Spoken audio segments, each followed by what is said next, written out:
dans l'abîme.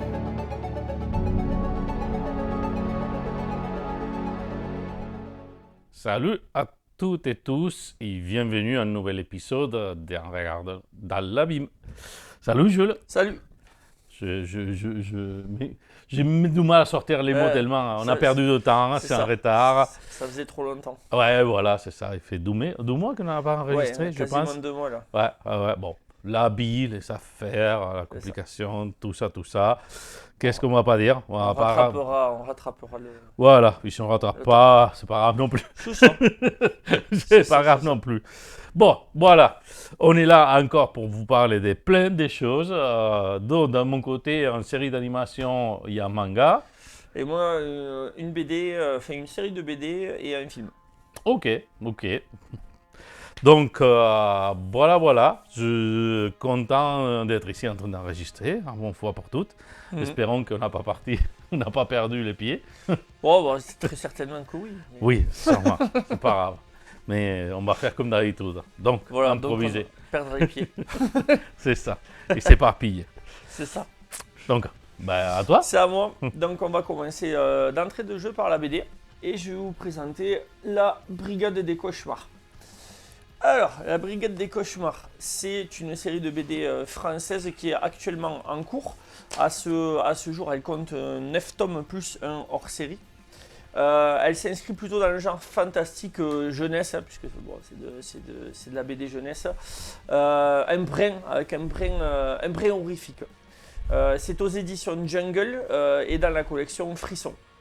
Et pour l'instant, il me semble que c'est la seule série qui est dans la collection Frisson, puisque la maison d'édition Jungle, au début, elle faisait pas du tout des BD originales. Okay. À la base, elle a été créée pour adapter des séries humoristiques en BD. Par exemple, Okay. ça a adapté Caméra Café, ça a adapté toutes les petites séries comme ça. Et ce n'est que depuis 2015, je crois qu'ils ont fait un virage où ils font appel à des auteurs de romans connus pour faire des BD originales. En fait. Bon, voilà. Le premier album que je vous ai présenté s'intitule Sarah et il est paru en octobre 2017. Le 9e et dernier album sorti pour le moment s'intitule Elisa, lui, et est sorti quant à lui en septembre 2025, donc tout récemment. Donc on est sur un format vraiment classique de BD franco-belge, puisque chaque tome contient à peu près une 50aine de pages, un peu moins. Normalement les BD franco-belges traditionnelles elles se situent entre 45 et 50 pages normalement, donc on est en plein dedans. Au dessin on trouve Yonggi Dumont à la couleur Drac, puisque le travail de la couleur est quand même assez joli sur cette BD, je sais pas si tu as regardé un petit peu. Et au scénario on a un auteur quand même très connu en France qui s'appelle Franck Tilliez. Donc un petit mot quand même sur le dessinateur, Yonggi Dumont, qui est un auteur de bande dessinée et un illustrateur français né en 1974. Il a fait des études d'art appliqué à l'école Boulle, puis à l'ENSMA.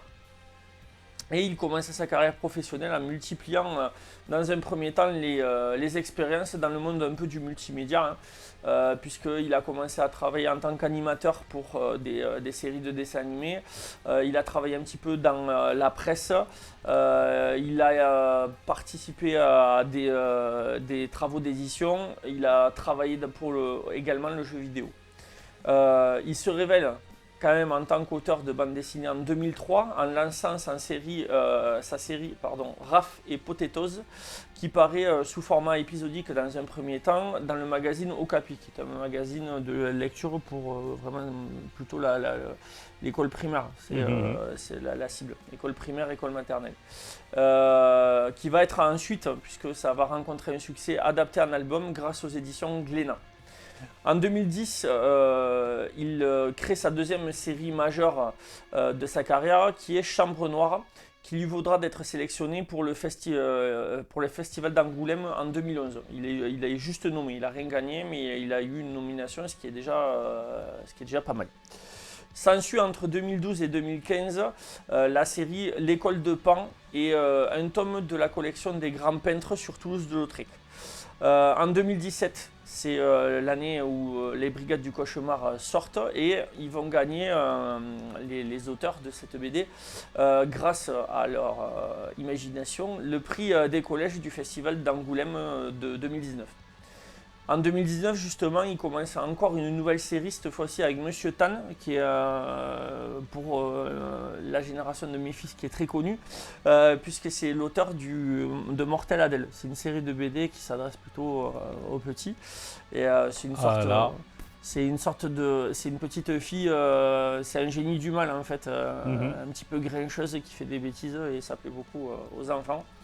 Et donc la série qu'il dessine avec Monsieur Tan, donc c'est 109 rue des Soupirs, qui est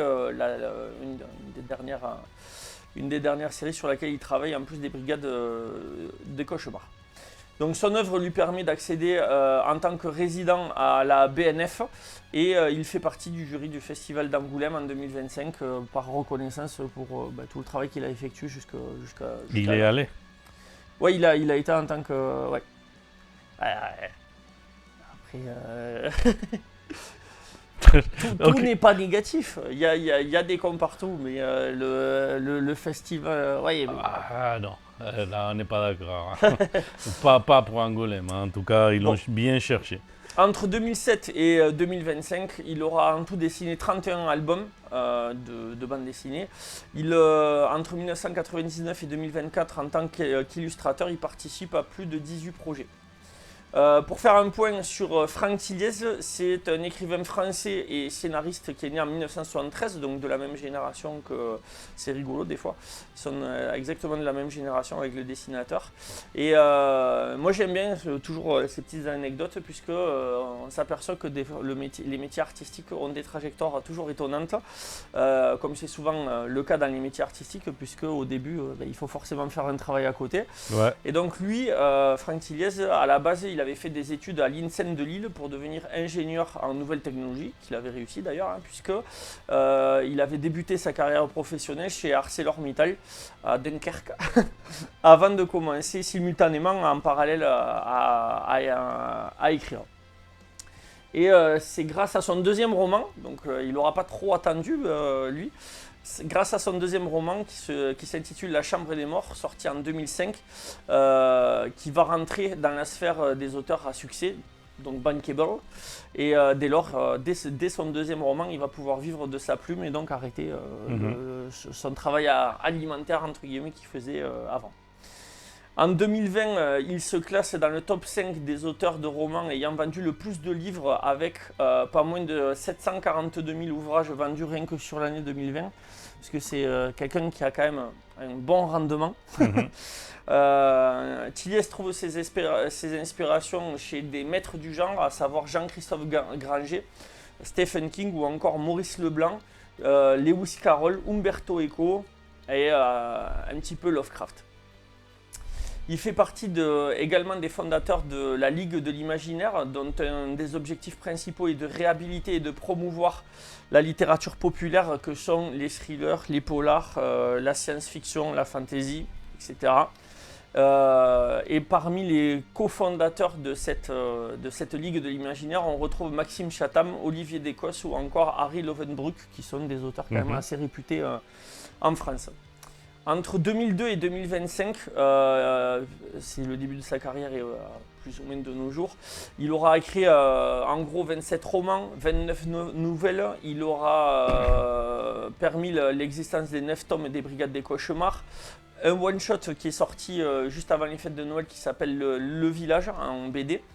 Il signe une dizaine de scénarios pour des séries télé et des téléfilms en France. Bref, on ne peut pas dire qu'il chôme. C'est un auteur incontournable des librairies et des rayons de librairies de grande surface et autres médiathèques. On retrouve très régulièrement son travail, facilement. Que nous racontent les Brigades des Cauchemars? Donc nous suivons les aventures de Tristan et Esteban, qui sont deux ados de 14 ans, qui, en dehors de leur quotidien de collégien plutôt banal, font partie de la brigade des cauchemars.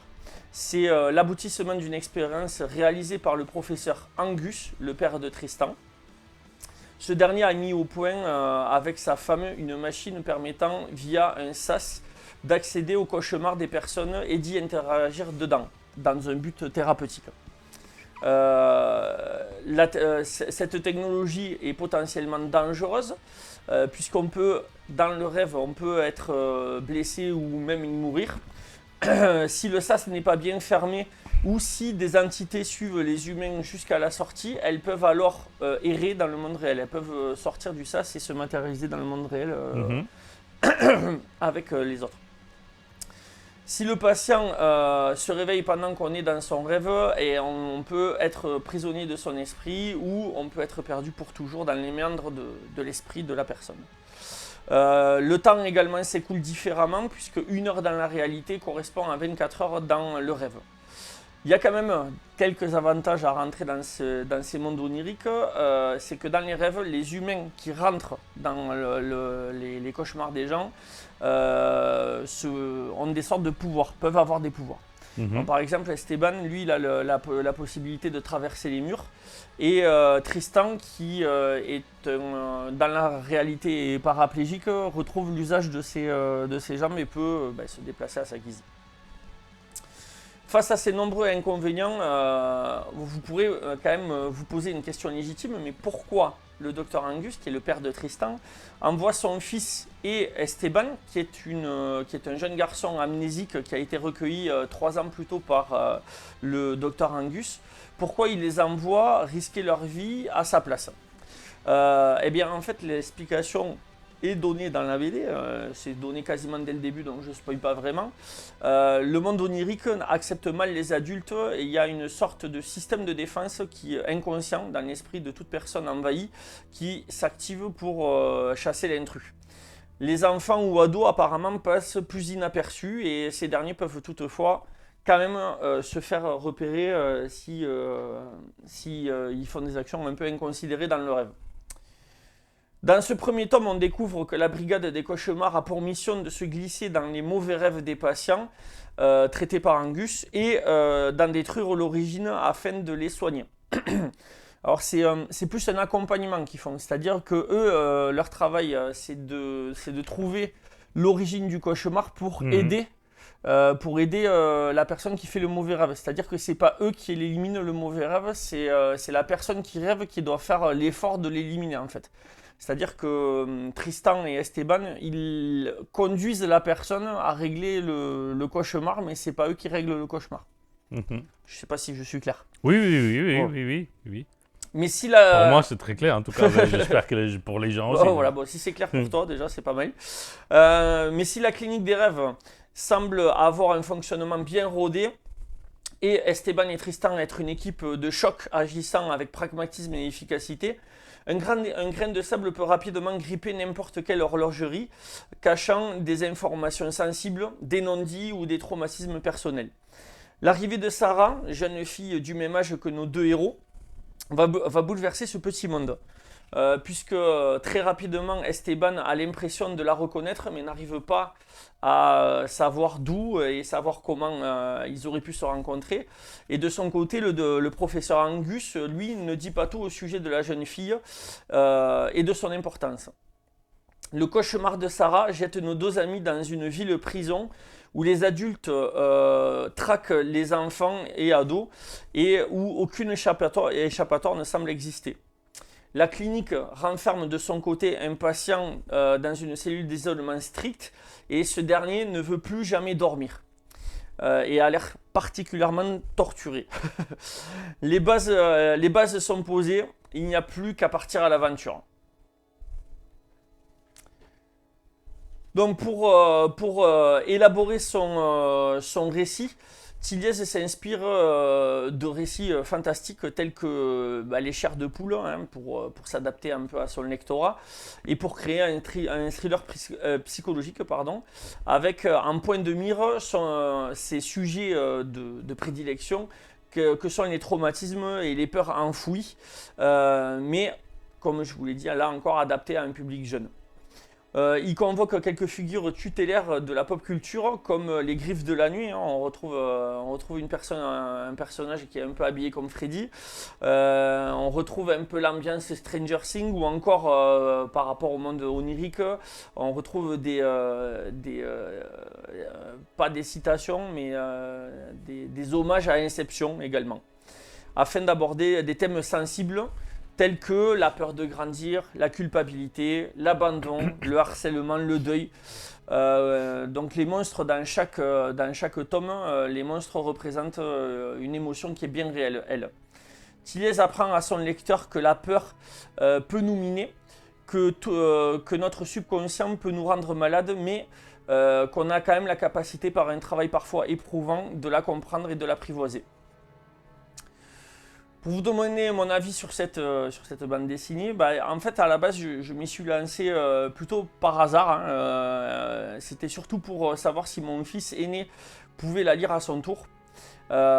Puisque ce dernier, du haut de ses 10 ans, me tannait régulièrement pour voir des films qui font peur, des films avec des morts, ou alors Stranger Things.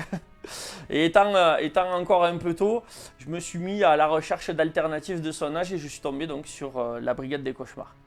Un peu intrigué par le 4e de couverture et ne sachant pas si l'univers graphique particulier plairait autant à lui qu'à moi, j'ai quand même franchi le cap et je dois dire que le verdict, autant pour mon fils que pour moi, est plus que concluant.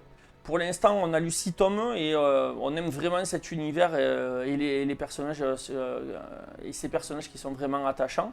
Ça répète, c'est-à-dire c'est des... chaque tome, c'est un épisode fermé où il y a quand même un fil rouge. Justement, ouais, j'allais y venir. Mais okay, oui, en fait, chaque tome est un cas. Mais donc ça veut dire qu'il y a un début, une fin au cas, mais il y a toujours un petit fil rouge, il y a un fil rouge qui se tisse au fur et à mesure. Et donc ça nous a permis à mon fils, à se remettre un peu à la lecture, puisque son institutrice lui avait un peu dégoûté de lire, donc ça lui a permis de se remettre un peu le pied à l'étrier. Et du coup, on en parle régulièrement de l'histoire, c'est cool.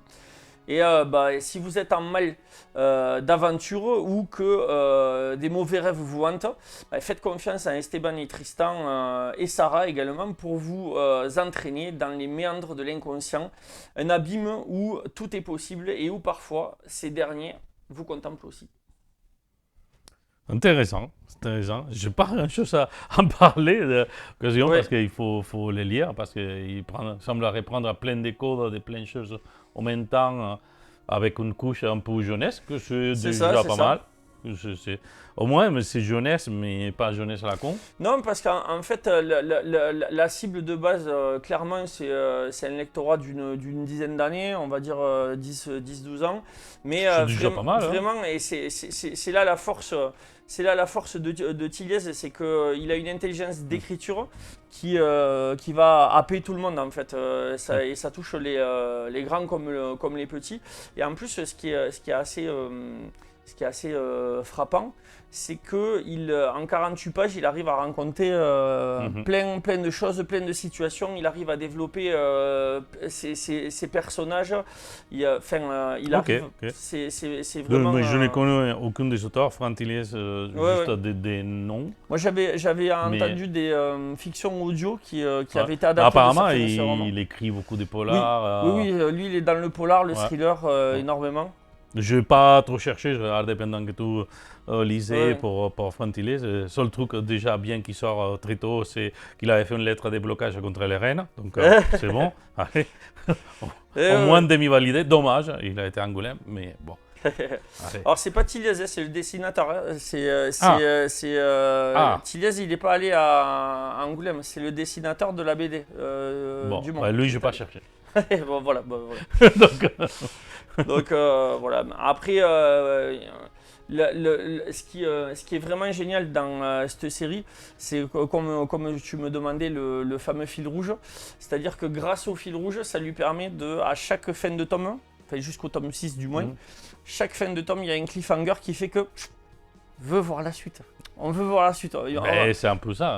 Pourtant, on a la satisfaction d'avoir la fin d'une histoire, d'avoir vu les personnages évoluer. Mais c'est un peu Et les 2 dernières pages, il y a toujours un truc qui fait que hey, je veux la suite. À l'exception peut-être des livres, mais quand tu vois une série, par exemple, forcément, la saison, il faut qu'il donne un petit quelque chose pour la suite. Pas toute, hein, mais bon. Ouais. Donc, non, intéressant. Oui, en plus, il y a plein de personnages secondaires, notamment, par exemple, dans le tome 5. Il y a des personnages secondaires qui sont récurrents et d'autres qu'on revoit un peu moins, mais qui sont, pour moi, c'est le genre de personnage auquel je m'attache facilement. Il y a un moment dans le tome 5, il y a le chat du Cheshire. Il est excellent parce que c'est un peu un sale matou, mais il est gentil, mais en même temps il fait plein de bêtises. C'est le chat du Cheshire, quoi. Ok. Donc il y a plein de personnages attachants. C'est vraiment moi, c'est une BD à la base, comme je vous ai dit, c'était plutôt pour mon fils, et au final, moi j'ai bien accroché au truc. C'est quand même assez original, même s'il y a des rappels.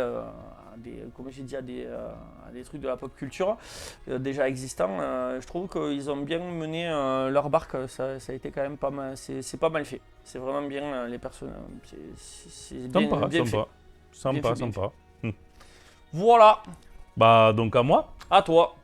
Alors, allez, je vais prendre juste pour les noms pour pas me rater. Donc, je vais commencer pour parler d'une série d'animation que j'ai fini, il y a un petit mois, un truc comme ça, la 3e saison, qui s'appelle Primal. Primal, c'est le dernier bébé en date, même si on sait qu'il travaille sur des autres choses, de Genndy Tartakovsky, pardon. Moi, ce nom, je vais être très clair, ce nom, ça me disait quelque chose, mais je n'étais pas sûr. Il y a en façon de recherche pour la chronique, je trouvais qu'il est l'auteur, producteur et directeur d'énormément de séries d'animation que j'aime bien. Donc, sans tout dire, hein, mais en façon résumée, c'est les laboratoires de Dexter. Je ne sais pas si ça s'appelle laboratoire ou pas. Powerpuff Girls, il avait apparemment fait des choses. Non, il écrit aussi. Samurai Jack, pour ceux qui n'ont pas vu Samurai Jack, regarde-le. Cette série, il faut la regarder. Voilà, je ne vais pas dire autre chose. Il faut la regarder. Il a fait aussi la première série des Clone Wars, celle d'animation, pas animation traditionnelle, on va dire par là. Steven Universe, qui est une série que je ne connaissais pas et que c'est ma fille qui m'a fait découvrir et qu'il est très bien, par ailleurs, il est bien complexe. Et même si apparemment il y a une autre série, je connaissais bien Nicor, mais Primal, je pense que c'est le dernier en date. D'accord. Au moins la dernière saison. Ça finit. Normalement, il n'aura pas de 4e saison. Il y a des échos, certains disent que oui, certains disent que non, certains disent que peut-être, j'ai lu que ça sera plutôt une anthologie de petites histoires. Bref, je ne sais rien. En tout cas, l'histoire des Primal est finie bien au 3, même à la 2e saison, elle était déjà finie, mais ça, je en reviendrai. D'accord. De quoi il parle à Primal? Déjà, on part sur des bonnes bases, parce que quand même, à niveau animation, on n'est pas sur n'importe qui. Il y a des séries que je pense qu'ils sont marquées, que ce soit pour leur intelligence, la façon de faire, nouveauté, parce que, Dexter, Powerpuff Girls, tout ça, ça fait partie de la grande époque des Cartoon Network. Toutes. D'ailleurs, Primal, sauf la dernière saison, tout c'était Cartoon Network. Et après, c'est changé sur Adult Swim. D'accord.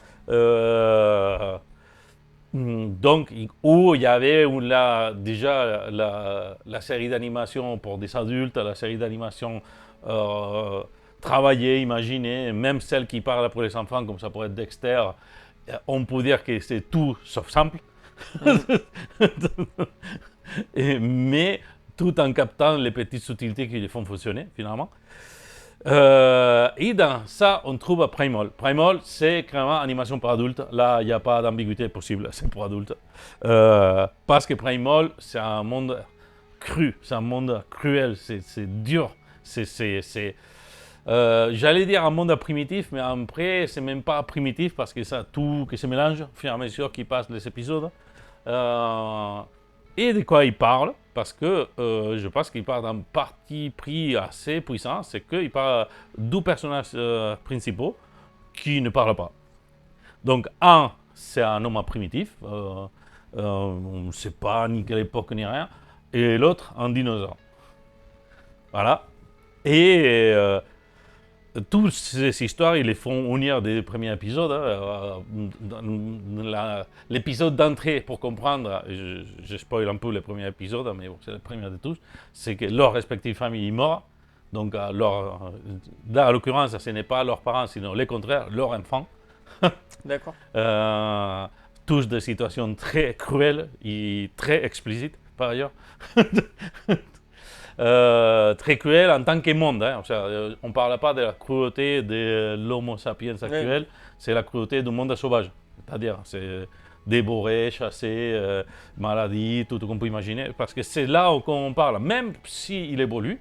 Et en plus, il y a une sorte de réflexion sur la civilisation, mais bon, c'est très suggéré. Mais bon.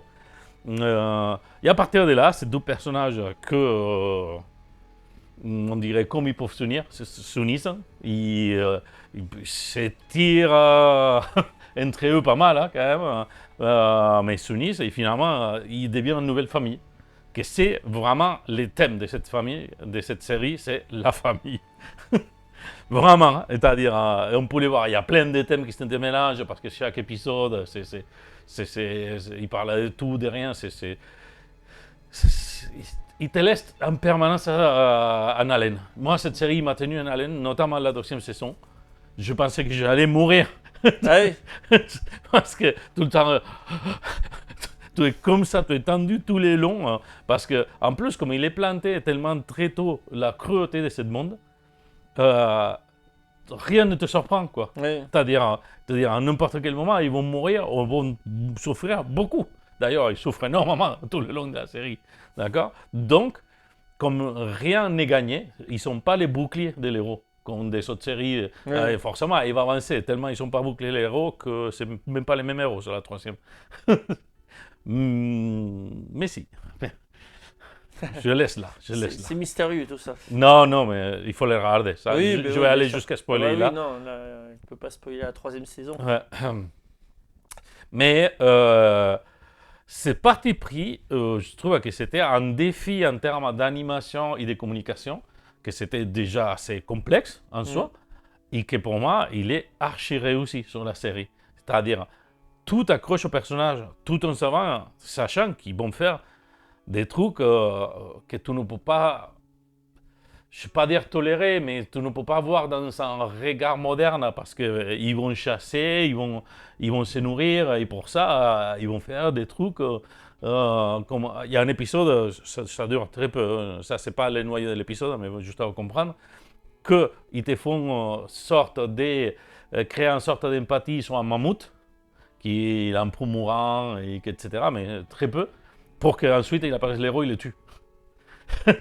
D'accord, il le bouffe, mais il l'honore en quelque sorte. Oui. D'accord, mais bon, parce qu'ils sont en train de mourir de froid, parce qu'ils ont besoin de sa peau, parce qu'ils ont besoin de ça. Mais tu peux avoir plein de trucs, c'est un barbare, c'est littéralement un barbare, mais pas à la Conan, non, c'est à la Homo primitif. Quoi. Oui. Mais ça ne n'empêche pas d'être attachant, de vouloir d'aimer ses amis, les liens qu'ils forment avec les dinosaures. Pour des moments, tu es fou furieux, quoi. Tu as envie de les voir avancer, tu as envie de... Putain, sortez de là, merde. Il y a plein de choses qui avancent comme ça dans la série. Donc, déjà, c'est une série que, je vais dire, je l'ai vue en BO, sauf un épisode. Ça, c'est aussi très marrant. Il y a un épisode qui c'est pour moi un hors-série, clairement, parce que c'est pas à l'époque victorienne. Voilà. Effectivement. Et après, ça revient. Okay. Et voilà, c'est fini. Aucun rapport à rien. Pourquoi si, il y a un rapport à l'homme sauvage, à le sauvage qu'on a dans nous, on va dire. D'accord. Mais c'est... Ils s'étaient inspirés, quoi. Ils ont mis cet épisode au milieu, que c'est le seul épisode avec dialogue. Le reste, il y en a des dialogues, parce qu'en fait, cette série, au début, tu peux te dire, bon, déjà, en clair, l'homo sapiens et les dinosaures, ils ne sont jamais passés dans la même époque. Donc, déjà là, ça ne marche pas. Mais au fur et à mesure qu'avance la série, il y a toutes les civilisations. Tu vois des Vikings, des Égyptiens, tout. Avec les dinosaures et avec l'homme primitif. Donc, bon, voilà, c'est pour comprendre. Mais en revenant à ça que je disais, de ça que ça m'a vraiment pris à corps de cette série, c'est comme il réussit à t'attacher ce personnage. Vraiment, tu voulais voir avancer, tu voulais vivre sa recherche, tu t'identifies. Vraiment, il allait au plus pur en tant que recherche des personnages. Et de façon identique sur les dinosaures, même si on ne peut pas empêcher une sorte de personnification, parce qu'on ne va pas dire qu'il y a des réactions je ne suis pas sûr que l'animal ils font comme ça, mais quoique, des fois on est surpris de défendre, mais quoique, peut-être, on ne sait jamais, mais bon, certains passages. Et ça, je trouvais que c'était magique. Tout le long de la série, cet attachement entre les personnages, l'histoire qu'il racontait, des autres personnages à qui ils arrivent et qui vont rejoindre les groupes pour partir après ou pas, etc. Mais c'est vraiment, il y a beaucoup de personnages qui reviennent et qui passent, surtout quand il commence à avoir des autres civilisations qui débarquent à partir de surtout la deuxième saison. Parce qu'on va dire la différence entre la première saison, ça passe dans l'île, donc tu peux comprendre que c'est une île primitive où tout il a resté isolé, donc il y a des dinosaures, d'hommes primitifs, d'hommes des cavernes, tout ça. Et la suite, qu'il traverse l'océan en mer, on ne sait pas, il traverse l'eau pour aller sur un autre endroit, que là, il y a vraiment toutes les autres civilisations. Donc, à un moment donné, tu pourrais te dire, est-ce que c'est vraiment l'hypothèse de l'île un peu les centres de voyage au centre du monde? Oui.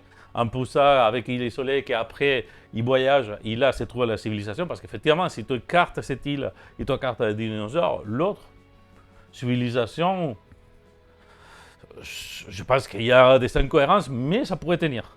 Ça pourrait tenir. Il reste dans l'âge de fer, il y a des épées, il n'y a pas des gens qui tirent au fusil, c'est vraiment tout âge de fer, donc vikings, égyptiens, bon, ça pourrait. En tout cas, ça serait plus cohérent.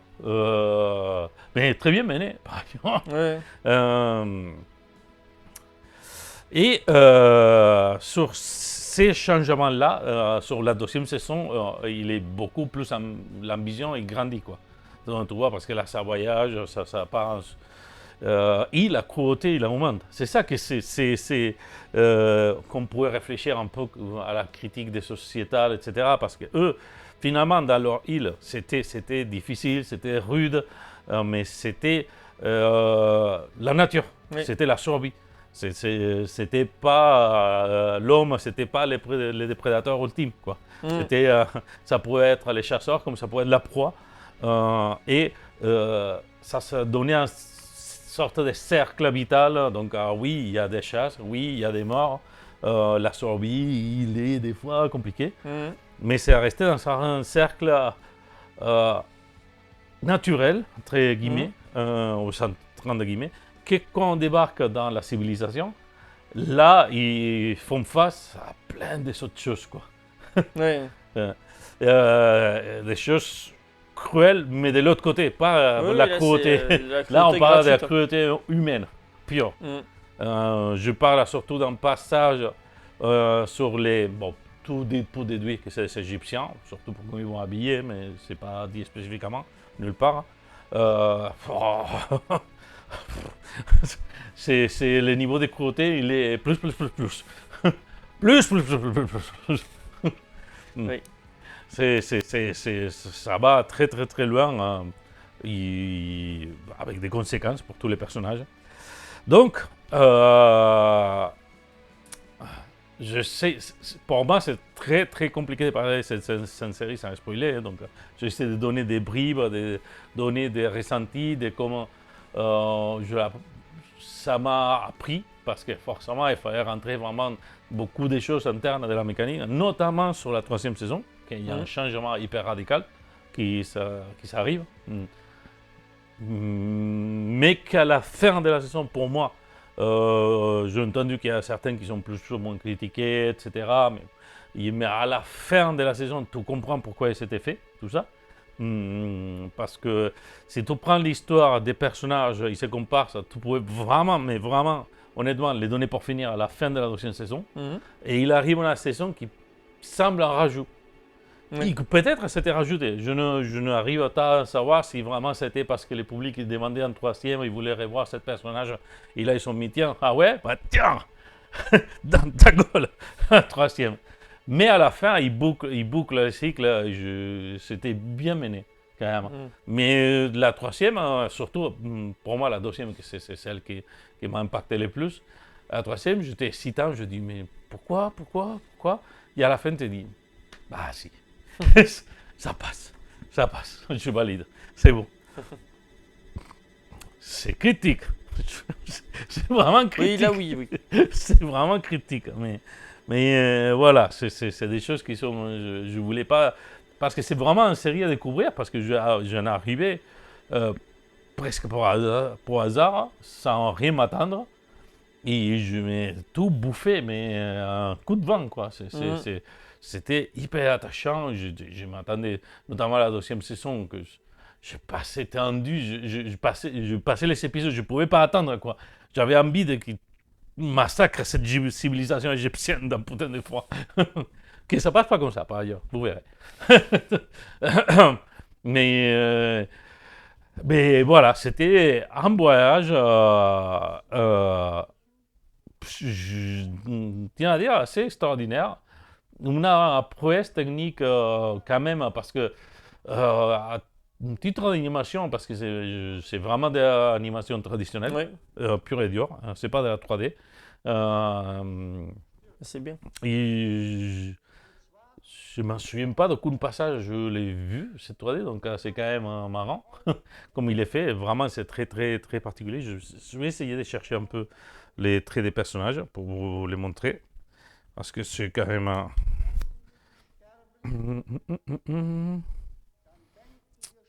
Je cherche. Hop.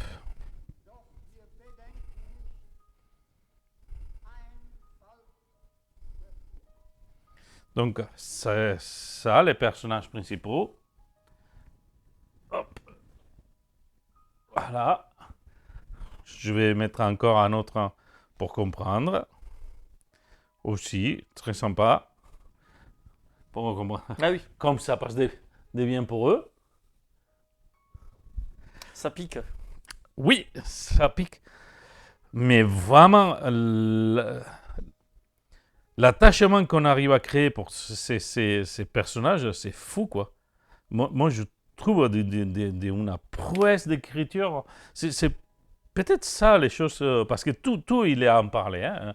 L'animation, il est super faite en animation traditionnelle, mais l'écriture, pour qu'un personnage, effectivement, je pense qu'il doit avoir une complicité vraiment autre entre les dessinateurs et les scripts pour comprendre qu'est-ce qu'ils voulaient transmettre à chaque passage.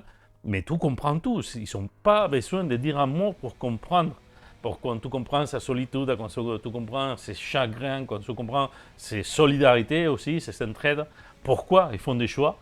Parce que, mine de rien, c'est-à-dire, les deux personnages que vous comprendre, aucun dit un seul mot, quoi. Mais ils font plein de choix moraux, même, à ce niveau-là. Et tu comprends pourquoi. Oui. Tu vois pourquoi ils ont fait ces choix. Même si c'est des attachements qui ont été créés sur des épisodes, sur des détails. Vraiment, c'est juste la façon qu'ils vont s'asseoir quand on découvre, on recroise un autre personnage qui vient d'arriver. C'est simplement la façon qu'il va apporter à manger ou la façon qu'il va faire des gestes. Bon, il arrive un personnage à un moment donné qui s'attache au protagoniste et qu'il a l'habitude de faire une prière à la lune, tu sais. Oui. Et tu vois que les personnages, à un moment donné, il se met juste à faire la prière à la lune. Pourtant, lui, il n'est pas religieux, mais c'est juste parce qu'il veut suivre les mouvements de cet autre personnage. Oui. C'est tout un tas de subtilités qui sont été mises et que, encore une fois, il donne à quel point les degrés d'écriture il est fin dans cette série. Il est détaillé. Et voilà, ça te parle. À moi, ça m'a parlé. Je pense que c'est une série qui est relativement méconnue en France, je pense. Oui. Et que pourtant, ce n'est pas une série, je dis, hein, en manquant d'un épisode, ils n'ont strictement aucun besoin d'être doublés. Oui. Rien, hein, hormis qu'ils ont envie de grogner en français. Bon, je sais pas, peut-être parce que les grognements, on roule plus les serres. C'est ça. Il y a des grognements spécifiques à la France. Hormis ça, je pense que légalement, il est regardable depuis Adult Swim. En France, je pense qu'il n'y a aucune plateforme française qui le fait. J'ai pas regardé. Je pense pas. Ouais. On peut dire si on peut trouver. Après, vous savez, je ne vais pas répéter, il y a bien une façon de les trouver. Oui, mais... en DVD sûr, ça y est pas, parce que moi j'avais voulu les trouver et je crois pas que ça y soit. Du moins pas en français. Je crois pas. La première saison, tous les trouves. Et la deuxième aussi à 25 et 23 euros en Blu-ray. Ok. Et en DVD aussi. Forcément, il est marqué en anglais, mais encore une fois. Ouais, bien sûr. J'insiste sur le fait qu'on s'en fout. Bah oui. S'en fout. Parce qu'on attend l'édition française. Oui. Bon. S'il faut, à la place de s'appeler Primal, ça sera Jean et son dinosaure. Je ne sais pas. C'est ça. Peut-être. Dinosaure de l'enfer. Oui, effectivement. De l'enfer. Non, mais parce qu'il n'est pas sorti en 1990. Sinon, ça serait le dinosaure de l'enfer. Ah oui, c'est ça. Et voilà, donc je fais vraiment un vrai effort pour ne pas spoiler, parce que c'est une série qui mérite d'être découverte, hein, pour tout qui vient. Ouais. Ça a donné une critique cryptique, cachée. Mais pour résumer tout, je pense que c'est assez clair de ce que je dis, c'est la série qui m'a parlé, qui m'a touché étonnamment, malgré que ça bagarre. Hein. Les bastons, il y en a, hein, tout il y en boit. Hein, donc, mais c'est une baston, même il y a des réflexions sur la baston. Bref, j'arrête. sur l'Empire égyptien. Réfléchissez à l'Empire égyptien, comme vous le verrez. Et que ça m'a tenu en tension, que j'ai trouvé vraiment très très très bien écrite et qu'il faut vraiment lui donner l'opportunité parce que c'est une des meilleures séries animées que j'ai vues vraiment dernièrement. C'est à ces points d'être juste sur les propos, d'arriver à te transmettre, de dire les choses bien comme il faut, sans parler. C'est ça le défi. Et qu'en plus de ça, c'est une série que se laisse regarder. Il y a une histoire, il y a tous ces bagarres, toute cette lutte d'aventure dans la première saison, lutte des civilisations dans la deuxième, lutte surnaturelle dans la troisième. Parce qu'il y a un peu de surnaturel quand même, mais c'est un peu magie à l'ancienne. Ouais. On va le dire comme ça, c'est pas la magie. Comment l'expliquer? C'est pas la magie d'Harry Potter. Non, pas du tout. Non, loin de là. C'est les arcanes. C'est même pas ça. C'est vraiment des trucs qui coulent de la nature, qui ont des pouvoirs. Ouais. D'accord. Ouais. Donc voilà, voici ma chronique hyper cryptique de la journée. Allez découvrir Primal, vraiment, ça vaut le détour, ça vaut l'effort, ça vaut l'animation, ça vaut l'histoire. Et pour moi, vous perdez pas votre temps. Voilà. Ah ben, il faudrait que j'aille voir ça. Bon, à moi, du coup. Bah, à toi. Allez, la deuxième partie pour ma part, on va parler d'un film qui est aujourd'hui considéré comme culte. C'est Les Évadés de Frank Darabont, fait en 1994. dont le titre original est The Shawshank Redemption aux US et au Québec À l'ombre de Shawshank, où ils ont fait une petite modif mais qui est tout aussi poétique. Ouais. Donc, si le titre original semble cryptique, le traducteur fou a quant à lui choisi d'en enlever toute la poésie pour en faire son gros bourrin. On en revient à ce que toi t'avais dit il y a quelques temps quand on avait parlé de la route, où t'avais dit le titre, s'il y avait eu le traducteur fou, ça aurait été Papa est mort. Bon, mais voilà, on est là dessus. Ouais, c'est ça. Sur Ouais, la tu route. vois, je réfléchis en espagnol, ça prenait cadena perpetua, que ça veut dire emprisonnement à vie. Ouais. Bon, ça je comprends que ça sonne pas bien, mais c'est pas non plus le titre original. Non, en foi. non, ils ont pas. Mais il y a je trouve quand l'équivalent. même mieux ce titre que Ouais, Evadé. oui, non, le titre français il est à côté de la plaque. Il commence pour la fin du film. Donc en en plus c'est un titre, au final c'est un titre racoleur, voire trompeur, hein, puisque voulant une nouvelle fois prendre trop la main du spectateur français à mon sens. On en parlera peut-être un peu après. Donc c'est un film américain qui est sorti aux États-Unis le 24 septembre 1994, en France le 1er mars 1995, et c'est un drame carcéral de 142 minutes à peu près. C'est produit par Castle Rock Entertainment et distribué par Columbia Pictures. Le film s'inspire d'une nouvelle de Stephen King qui est absolument partout, dont le titre est... Alors ça c'est très rigolo parce que le titre français de la nouvelle, c'est Rita Hayworth et la rédemption de Shawshank. Ok. Donc ça veut dire qu'à un moment donné, il y a des mecs qui sont capables de traduire correctement, tu vois, Oui. mais pas dans le monde du cinéma. Et qui est paru dans le recueil qui se nomme Les différentes saisons. Je sais que chaque semaine on trouve un exemple Ah oui, débile. il y a toujours. Hein. Et plus on remonte le temps et plus on trouve des trucs débiles. Même récent. Mais ouais, oui, récent Même aussi. récent, on trouve. C'est ça. Et c'est un peu apaisé, Ouais. mais. Moi, des fois- le dernier exemple le plus marquant, c'est le titre français de The Hangover. Ah bah non, mais là, c'est... Very Bad Trip. C'est-à-dire qu'on change le titre pour mettre un titre en... Mais il y a des titres récents qui sont encore référents. Ah oui, même. Hein. Ouais, bon, écoute. Allez, comme quoi, il a des descendants, le traducteur fou.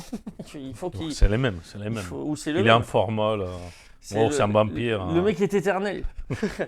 Bon, au casting de ce film, on retrouve entre autres dans les rôles principaux, on retrouve Tim Robbins et Morgan Freeman. Bon, c'est pas des acteurs que je vais prendre le temps de forcément présenter puisqu'ils sont quand même très connus et ce sont ils ont des centaines de films à leur actif, enfin des centaines j'exagère, mais ils ont une belle carrière derrière eux. Dans les rôles secondaires, on retrouve des super acteurs des années 90 qu'on retrouvait régulièrement dans les rôles de méchants ou dans des téléfilms, notamment le directeur de la prison, c'est Bob Gunton, qui a une gueule qu'on connaît. C'est pas un acteur principal, mais on l'a vu dans plein de trucs. Il y a William Sadler, qui est le mythique méchant de 58 minutes pour vivre. On a Clancy Brown, qui joue le rôle d'un maton un petit peu vil.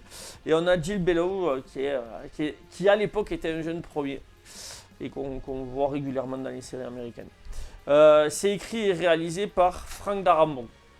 Donc pour faire le point sur qui est ce personnage, c'est un scénariste, écrivain, producteur et réalisateur d'origine hongroise, né en 1959 en France. C'est très rigolo, il est né en... Enfin non, c'est pas rigolo en fait, parce que les raisons pour lesquelles il est né en France sont pas marrantes du tout, puisque ses parents avaient fui la Hongrie à l'époque de la Révolution. Donc il est né dans un camp de réfugiés, hein, pour tout vous dire. Donc non, c'est pas rigolo du tout. Il fait ses études ensuite aux États-Unis et plus précisément à Hollywood, où il va rapidement abandonner ses études. D'ailleurs, il va pas aller jusqu'au bout. Et il commencera sa carrière au cinéma comme assistant de production et décorateur de plateau. Il débute derrière la caméra en 1983. En réalisant un court-métrage intitulé The Woman in the Room, d'après une nouvelle de Stephen King, encore une fois. Nouvelle qui s'appelait La Chambre 312. Il n'y a pas eu... Ah non, on a un autre film. Moi, je connais le film La Chambre 412, je crois, ou 1412. Oui, 1412. 1412, mais je ne sais pas si ça a un rapport avec la nouvelle de Stephen King. Là, je dois t'avouer, je ne suis pas cherché plus loin. Bon, King, lui, de son côté, est bluffé par le travail de Darabont, puisqu'il aura l'occasion de voir ce court-métrage, si bien que cela va lui permettre d'être choisi par ce dernier lors de la cession des droits de Shawshank, justement, Redemption. Les années 80 restent marquées par son travail plutôt en tant que scénariste. Il faudra attendre les années 90 pour le voir revenir à la réalisation, où il va, avant de réaliser Les Évadés, qui est plus ou moins son premier long métrage, il va réaliser un téléfilm qui s'appelle Enterré vivant en 1990. Alors c'est très rigolo parce que la même année, en 1994, la même année que la sortie des Évadés, il avait participé, il avait écrit une grosse partie du scénario de Frankenstein de Kenneth Branagh. Et en fait, il va se disputer avec Kenneth Branagh parce que quand il va voir le montage final du film, en gros, il va lui dire qu'il a, bon, je vais parler crûment, mais il a chié sur son travail en fait. C'est-à-dire que au montage final, il a enlevé, selon Frank Darabont, bien sûr, il a enlevé tout le sel du scénario qu'il avait écrit, en fait, toute l'importance d'ailleurs. Et on en avait parlé quand j'avais parlé du Frankenstein de Guillermo del Toro. Guillermo del Toro avait voulu aussi faire une vision plus proche du roman de Mary Shelley que ce qu'avait fait Kenneth Branagh. Et que apparemment Frank Darabont avait déjà plus ou moins incorporé dans son scénario, mais ça a été mis de côté. Des choix. Après, les choix en coulisses sont compliqués parce qu'en choix, quand tu les regardes, bon, maintenant on connaît des coulisses, mais les Frankenstein Non, moi, c'était un bon film, hein, en plus. Ça passe. C'est-à-dire, en profondité, je trouve qu'il est plus profond celui de Guillermo del Toro. Malgré que l'image il est très différente, il est plus cru celui de Branagh et qu'il est plus éther, magique celui de Guillermo del Toro. Mais ça va avec son propre style de cinéma. Hein, c'est ça. Non, moi, pour moi, c'est pas le plus mauvais film de Kenneth Branagh. Au contraire, il fait partie plutôt des mais très bons sans films doute, il y a des trucs en coulisses comme ça. C'est ça, exactement. C'est-à-dire que peut-être, voilà, Hollywood. Il n'a pas respecté son travail selon lui. Bon, voilà. Il devient quand même ami à force parce que il devient ami avec Stephen King, Darabont, puisqu'en plus après Les Évadés, en 1999 il va réaliser La Ligne Verte et en 2007 il réalise The Mist, qui est aussi tiré d'un livre de Stephen King. Donc bon, ils sont amis devant l'éternel, comme on dit. En tant que réalisateur, donc, il participe à 12 projets de films et de séries. On lui doit donc Les Évadés en 1993, La Ligne Verte en 1999. On lui doit The Majestic aussi, qui est un film sympa avec Jim Carrey, en 2001. On lui doit la création de la série The Shield, où il réalise le premier épisode, en plus d'écrire le scénario. Il réalise et il écrit à chaque fois le scénario, bien sûr, de The Mist, de The Walking Dead. C'est lui qui a la réalisation du pilote et c'est lui qui a initié le projet d'un point de vue du scénario également, avec l'auteur de la BD, bien sûr. Très rigolo, récemment, il était revenu aux manettes derrière les caméras pour deux épisodes de la saison 5 de Stranger Things. Je peux regarder. Donc, tu n'es pas obligé. Je ne pense pas que je le ferai. En termes de scénariste, il a participé à 22 projets de films et de séries. Donc, un des premiers films qu'il a scénarisé, c'est Les Griffes du Cauchemar, c'est Freddy 3. Donc, c'est quoi le titre original déjà? Les Griffes de la Nuit. Elm Street. Voilà, non, mais là c'est le troisième. Il a écrit, c'est lui qui a écrit. Et en France, ça s'appelait Les Griffes du Cauchemar, de l'enfer. Et oui, parce que le 1 c'est Les Griffes de la Nuit en France. Ok, d'accord. Et donc il faudrait faire Les Griffes de. Voilà, du coup je suis pas allé chercher le 2, on aurait pu rigoler, mais je suis pas allé chercher. Non. Ensuite, il a écrit le scénario de The Blob. Il a écrit le scénario de La Mouche 2. Aïe. Là, ça pique, par ah contre. oui, il n'a pas fait que des bons trucs, attention. Il a participé à pas mal d'épisodes, apparemment, des Contes de la Crypte et des aventures du jeune Indiana Jones. Ah. C'est pas ses plus belles réussites non plus. Hein. Ouais, mais je trouve deux séries sympathiques. Il y avait un côté sympathique quand même ouais. Sur le jeune Indiana Jones. Moi, et même dans les Contes de la Crypte. Ouais, ça par contre c'est un peu plus mythique. Moi j'aime bien les Contes de la Crypte. Il y a Mekonto en tant que série épisodique. Il n'y a pas tous les 6 épisodes qui sont géniaux. C'est une série anthologique, donc il y en a qui sont mieux que d'autres. C'est ça. Mais moi j'ai un très très bon souvenir des Contes de la Crypte. Ouais. Il a scénarisé et également produit, puisqu'il est producteur. Hein. Donc je vais pas faire toute la liste. Mais il a scénarisé et produit Collatéral. C'est un film un peu anthologique aussi. Moi que j'avais beaucoup aimé à l'époque, je l'ai pas revu. Mais je l'avais trouvé très très fort en termes d'émotion. Parce que ça parle de... Ça parle de gens qui sont un peu cassés par la vie. Il y en a qui sont vraiment... mauvais, c'est avec, je me souviens plus, il y a Tandy Newton qui joue dedans, il y a je vais pas sortir, mais il y a un super casting, et il y a toujours les notions qu'il y a dans les films qu'il a réalisés avec la rédemption, un petit peu l'humanité qui peut revenir à tout moment. Le film était très sympa, bref. Et c'est lui qui a scénarisé apparemment le film Godzilla de 2014, je crois, si je ne me trompe pas. D'accord, pas les Godzilla américains, mais Godzilla américain, mais des Garth Edwards. Ouais, je sais plus, mais c'est celui de 2014, c'est pas celui avec Jean Reno, qui était bon. Il y avait des bonnes choses. Oui, qui était. Encore une fois, les Américains, ils ne savent pas écrire un bon film avec Godzilla. Ouais. Mais non, il y avait des bonnes choses quand même. Donc il écrira un scénario pour le 4e volet. Ça c'est un petit fait aussi de voir les ratés. Des fois on rate. On est sur le point de faire un truc qui peut changer notre vie et non. Parce que en fait le réalisateur, il a été script doctor pour Spielberg sur les scénarios de Il faut sauver le soldat Ryan et sur Minority Report. Donc ils avaient créé un petit peu une relation comme ça de confiance et amicale.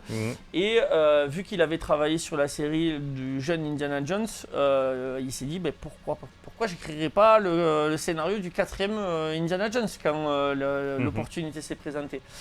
Donc il a écrit ce scénario. Spielberg avait adoré ce scénario, mais pas George Lucas qui l'a envoyé paître. On a eu droit au...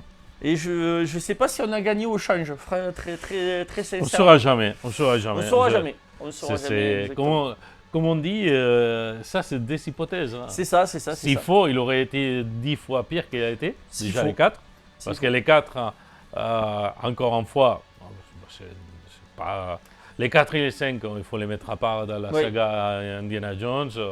Les 4, je pense qu'il allait rater les thèmes des fonds, mais il y a des choses qui vont bien. Et la fin. La fin est vraiment ratée. Mais c'est parce que c'est les thèmes des fonds qui vont ça.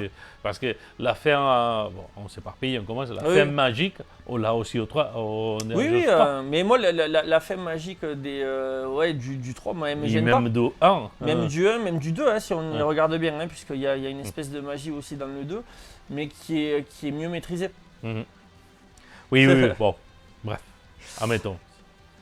Il fallait les faire, hein. Ils l'ont fait. Oui, non mais c'est rigolo que, après, quelque part, moi, en termes de jugement de scénario, même si, je ne veux pas jeter la pierre, puisque moi je m'y connais moins que lui, hein, à George Lucas, mais je pense que je ferai plus confiance quand on voit ce qu'ils ont produit chacun, je ferai plus confiance à Spielberg quand même. Aucune idée.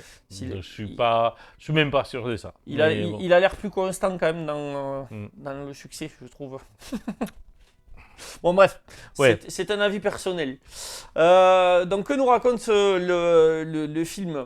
Il débute en 1947 où on retrouve le héros qui est joué par Tim Robbins, donc Andy Dufresne, qui est un banquier américain qui rentre en état d'ébriété chez lui tard le soir.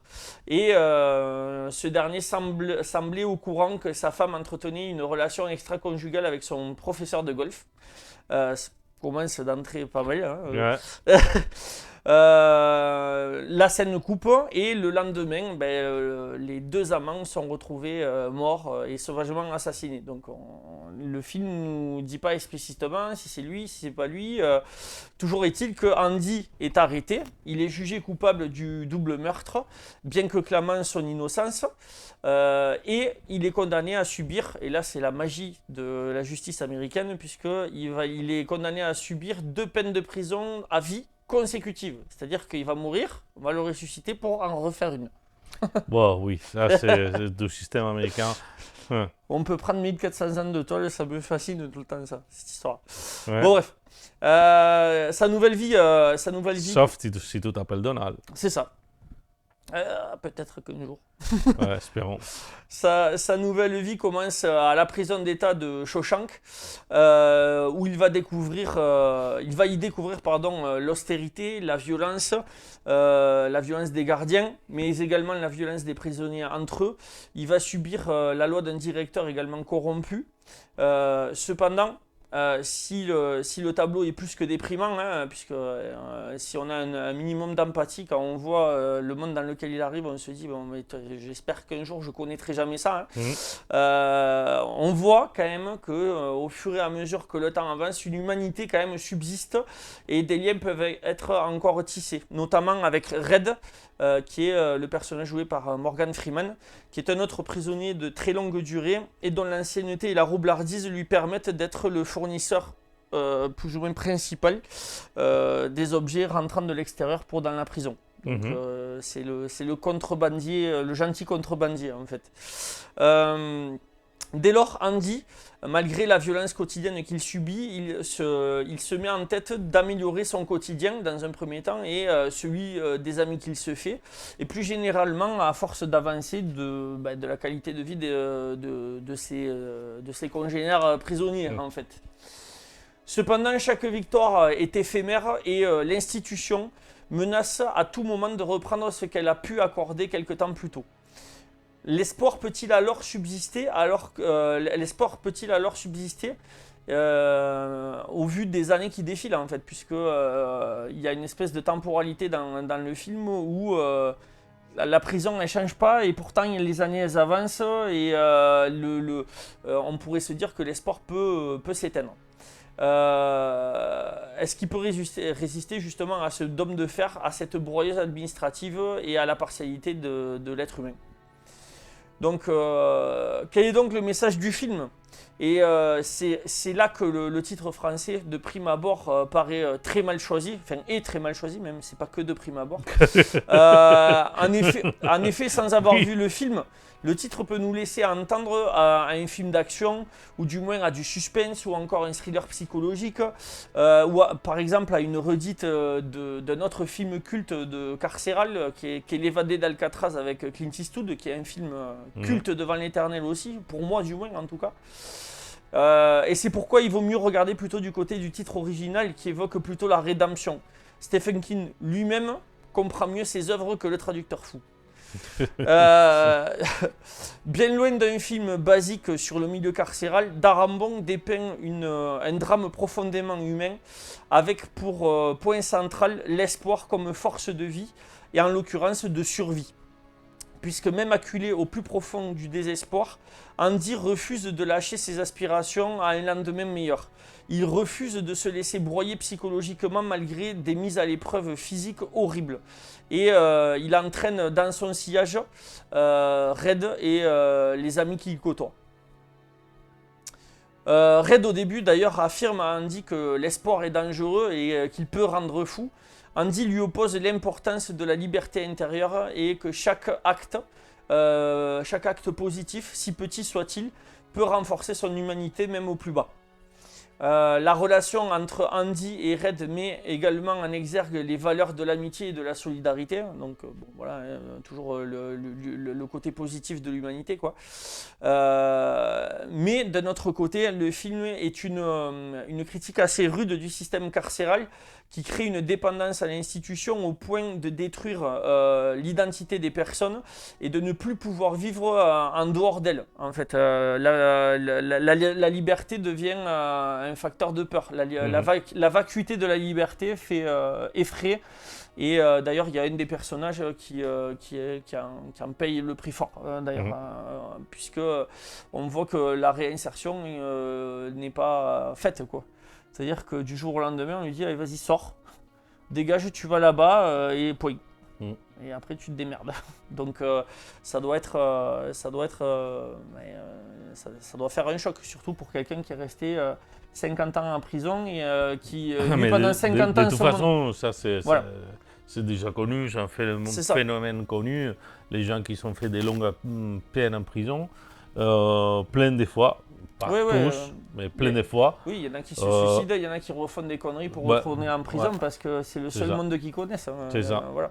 Et parce qu'ils ne sont pas préparés psychologiquement, c'est-à-dire qu'à partir du moment où on sait qu'on va relâcher quelqu'un, bon là on parle, c'est dans les années 50, c'est 60. le principe de la réinsertion, de la deuxième opportunité. C'est ça. Sur le papier, on sait, mais en pratique, on ne sait pas. Non, sur le pratique, on ne sait pas faire. Voilà, c'est ça. On ne sait pas faire. Ils ont s'améliorer. C'est pas. En France, c'est pas les pires des systèmes carcéraires. C'est loin d'être les meilleurs aussi. Mais on voit bien. Il y a quand même eu des progrès, mais c'est sûr que en fait, on a encore même si c'est une matière qui est reconnue maintenant. Elle est reconnue depuis pas assez longtemps, à mon sens, tout ce qui est psychiatrique, psychologique et tout ça, c'est pas encore.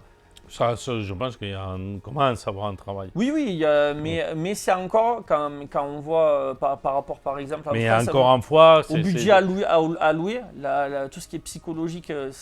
Non, mais ça ne joue pas juste à ça. C'est les concepts même de la prison, comment ils fonctionnent, bien sûr. Quelles sont les causes là-bas, pourquoi, les statistiques et tout sociologue il en parle clairement. Il y a bien un cause fait.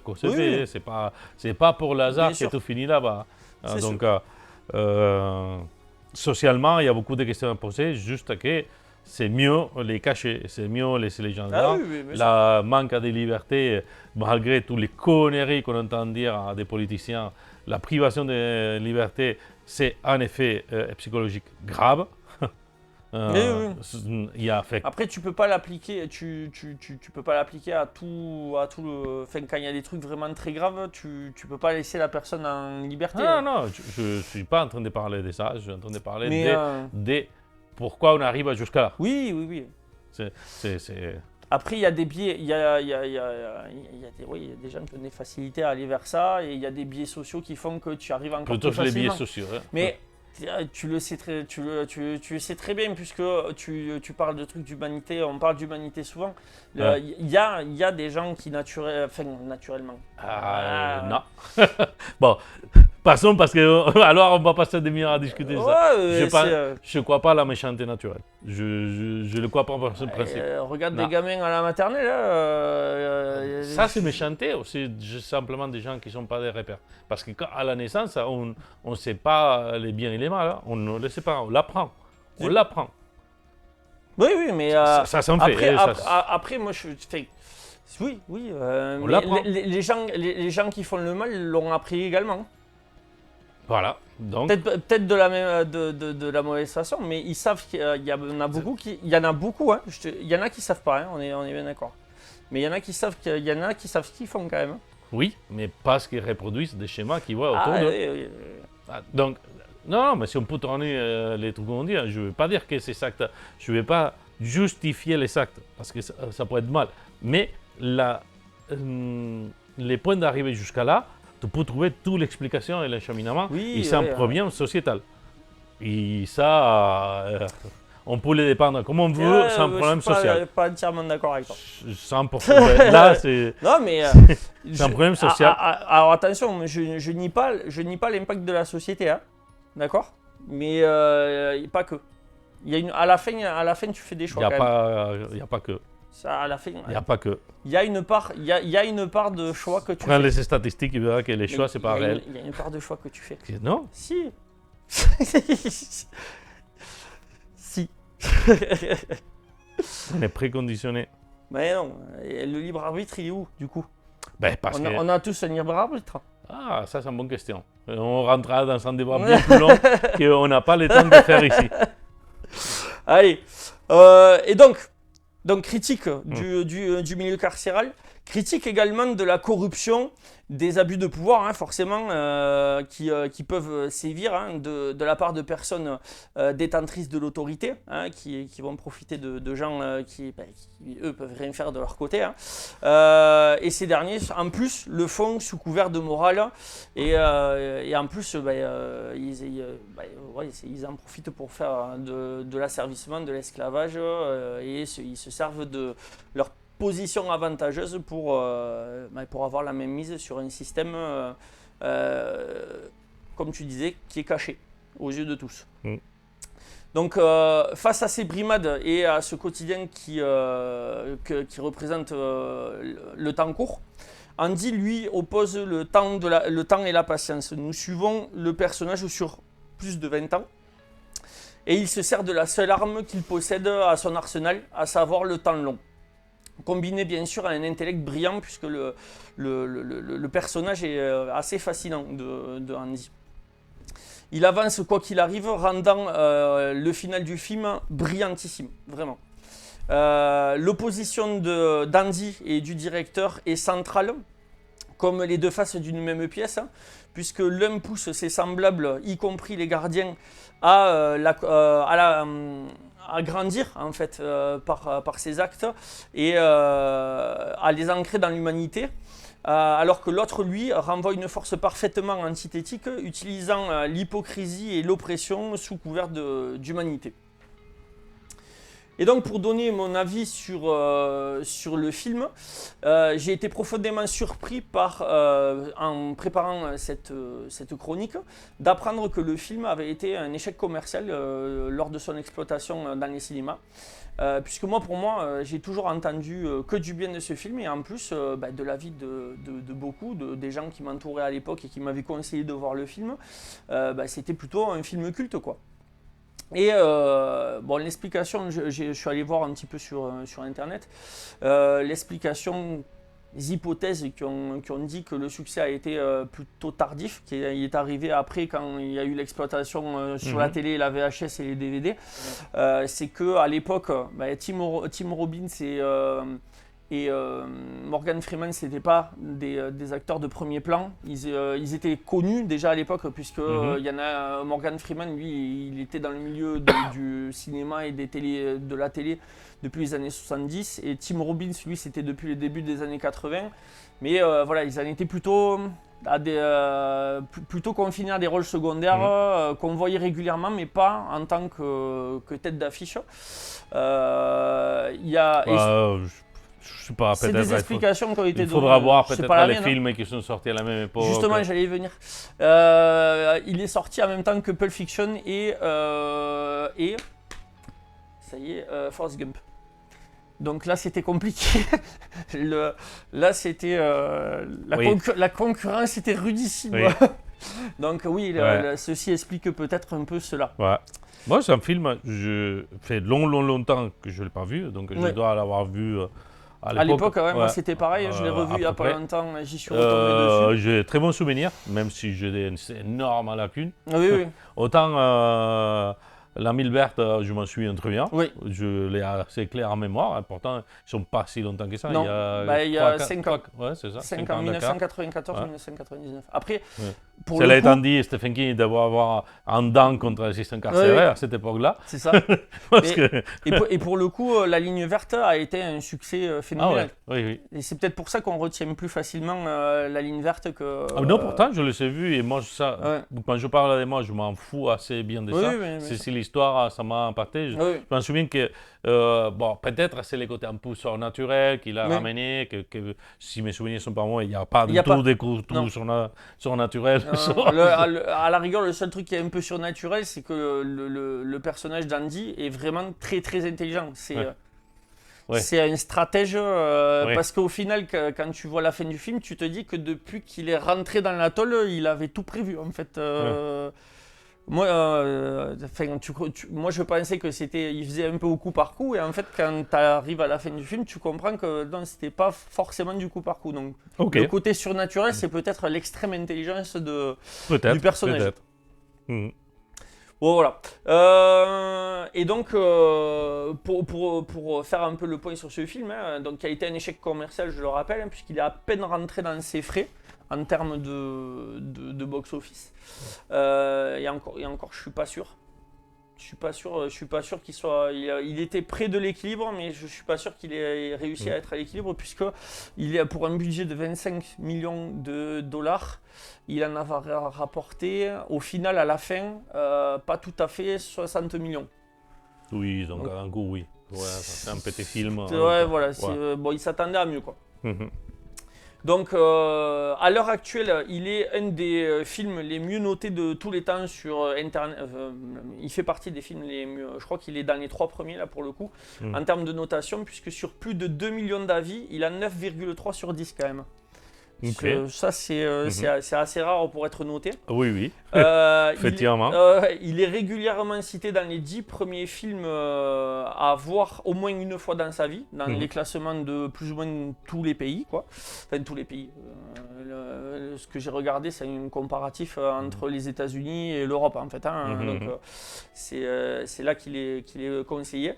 Et ce succès post-cinéma, cet élan du public après a été tel qu'en 2015, il a été sélectionné par la National Film Registry pour être conservé à la bibliothèque du Congrès des États-Unis en raison de son intérêt culturel, historique et esthétique important.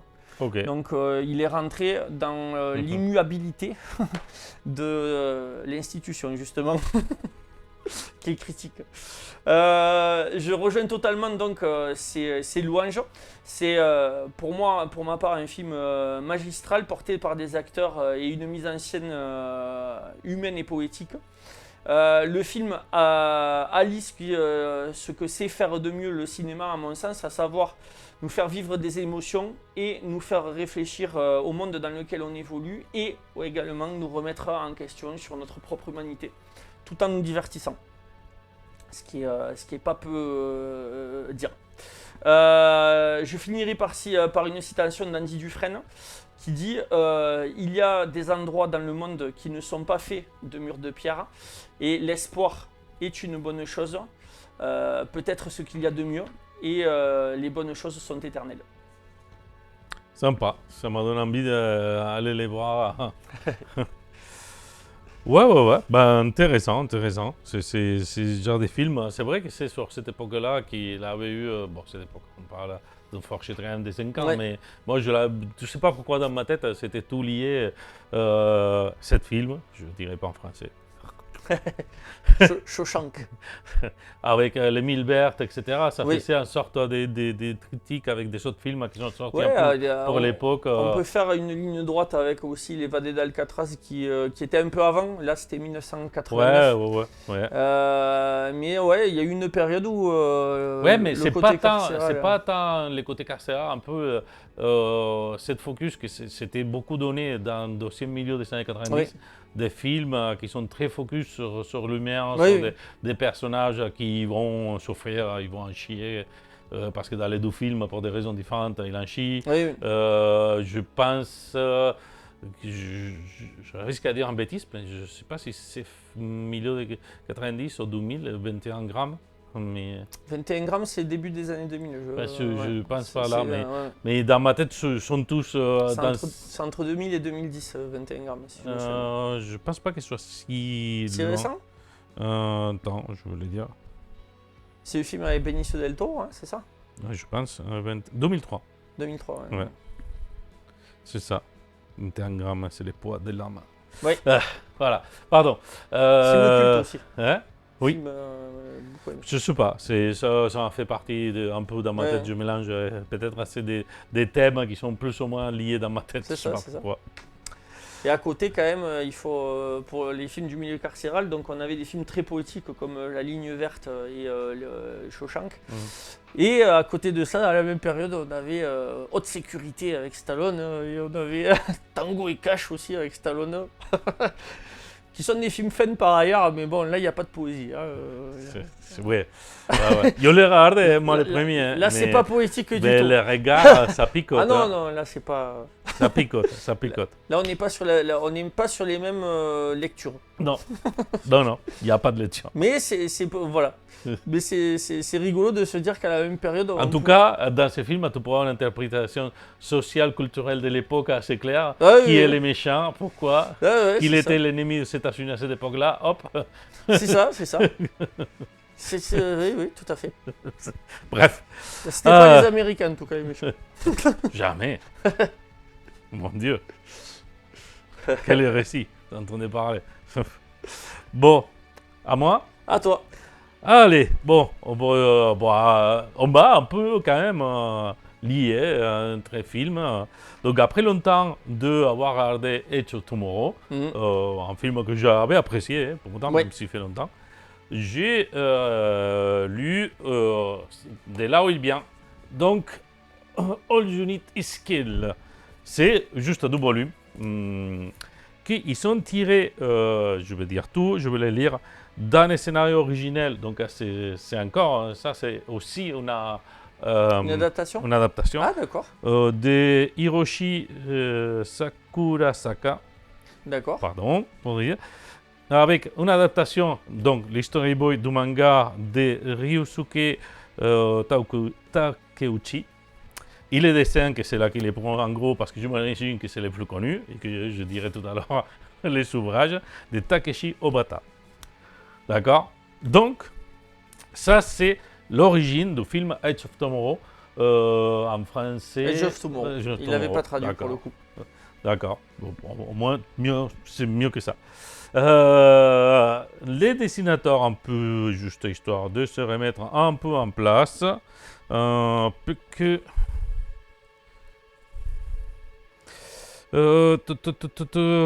forcément, j'avais tout préparé et tout, il a pété parce que il faut le faire. Voilà, c'est basé d'une nouvelle. Et en fait, en attendant que je trouve ça, pourquoi ça m'a revenu? Ça, c'est parce que il y a eu l'adaptation en manga très récemment, qu'il est sorti en animé, que je n'ai pas regardé encore.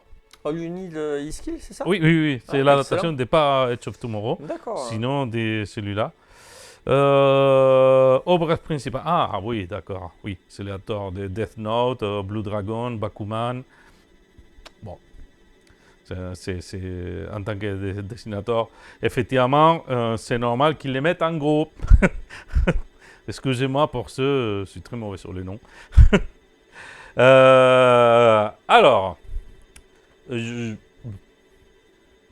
je dis déjà, je vais spoiler certaines choses parce qu'on considère les films à Tomorrow il y a un certain temps, mais je vais garder les principales. Je veux juste faire référence à surtout à la différence entre les deux œuvres, plus ou moins importantes.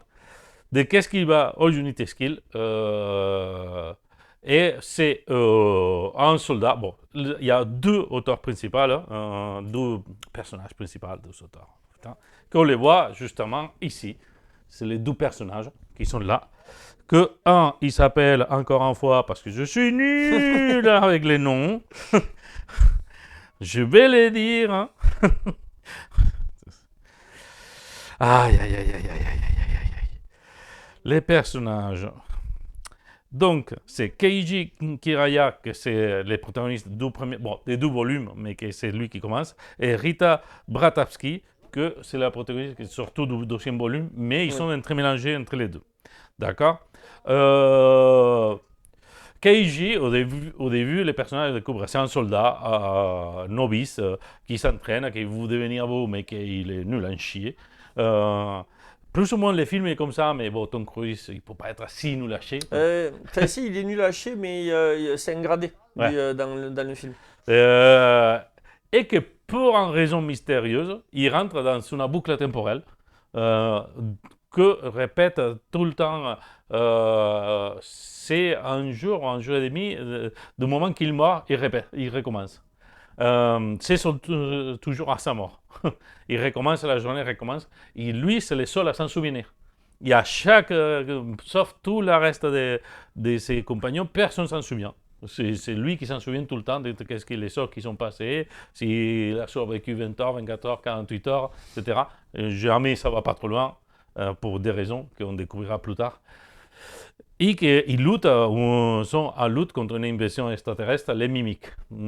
Déjà, première grosse différence entre les mimiques de manga et les mimiques du film, c'est pas du tout la même créature. Ah, d'accord. Pas du tout, pas du tout, pas du tout. Ça, c'est très différent. D'ailleurs, je pense que c'est un choix volontaire parce que là forcément, tu reconnais un peu la figure manga Ouais. dans le style de dessin de la créature. Ouais, Hein. ouais. Je te laisse les trouver, tu vas les trouver assez facilement, je pense. Et dans cette boucle, ils rencontrent Rita, que pendant tous les premiers volumes, ils se font des croisements, des regards, etc. Oui, voilà, tu Ah peux oui, le oui, montrer. effectivement, Rien à voir. c'est différent. Ça n'a rien à voir. Je sais pas si on- Oui, oui, ça se Ouah. voit. Ça n'a rien à voir. Ouais, non, là, oui, effectivement, c'est très manga, ouais. Et il rencontre Rita, qu'il faut des changements parce que lui, forcément, à force de répéter, il devient badass, il se concentre, il perd un côté novice pour devenir un soldat dans les pires sens du terme, parce que il arrive même à sacrifier ses compagnons au cours, sachant que le lendemain se répète, d'accord. Et à un moment donné, il rencontre Rita, que c'est une autre personne qui vit cette boucle, mais que c'était avant, parce que cette boucle, c'est à lui. Ouais. Mais elle sait reconnaître cette répétition, c'est voir dans ses jeux que parce qu'elle, il est effacé aussi à chaque tour. Ouais. Mais c'est voir, et d'un coup, ils se mettent ensemble. Et pour moi, ça, c'est la très grosse différence de manga par rapport au film. Dans les films, il y a les deux personnages, qui en plus, lui, il s'appelle pas pareil, mais elle, il s'appelle pareil, Rita, de mémoire. Ouais. Et il me semble qu'elle a le même nom, en fait, Oui, dans, oui. dans le film. C'est Rita, elle a Kaiji, je pense pas. Non, non, l'autre c'est un nom américain, Oui. Tom Cruise, mais le Oui, personnage oui, féminin, il a Rita. exactement le même Que nom. là, à l'occurrence, là, ça passe au Japon et elle, c'est américaine. Oui. Et dans les films, c'est aux États-Unis. Et elle, il n'est pas américaine ou vient de la guerre Non, ailleurs. non, le film il se passe sur les côtes françaises au Oui. début. Donc, Ok.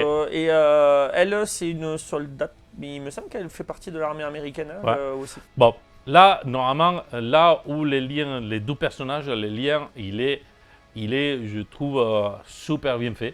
Parce que ces deux personnages, ils ont été consommés, parce que c'est l'effet de répéter, de tuer. Et psychologiquement, ils les laissent, ils deviennent des machines hein, de guerre. Ouais. Dans tous les sens du terme, ils deviennent des machines de guerre. Ils sont là que pour combattre. Parce que le seul but, c'est d'arriver au plus loin possible pour pouvoir casser cette boucle. Et donc, ça, ils se répètent. Que dans les films, même s'il y a ce lien, il existe entre les deux personnages, il y a toujours lui qui prend le dessus. Elle, il reste un point en arrière. Et Oui. là, c'est complètement à l'équilibre, les deux personnages. Ouais. Et je dirais qu'elle, il est plus badass que lui. Mhm. Et que ça, dans les films, c'est vrai dans la première moitié, Ouais. mais pas vrai dans la deuxième moitié. Ouais.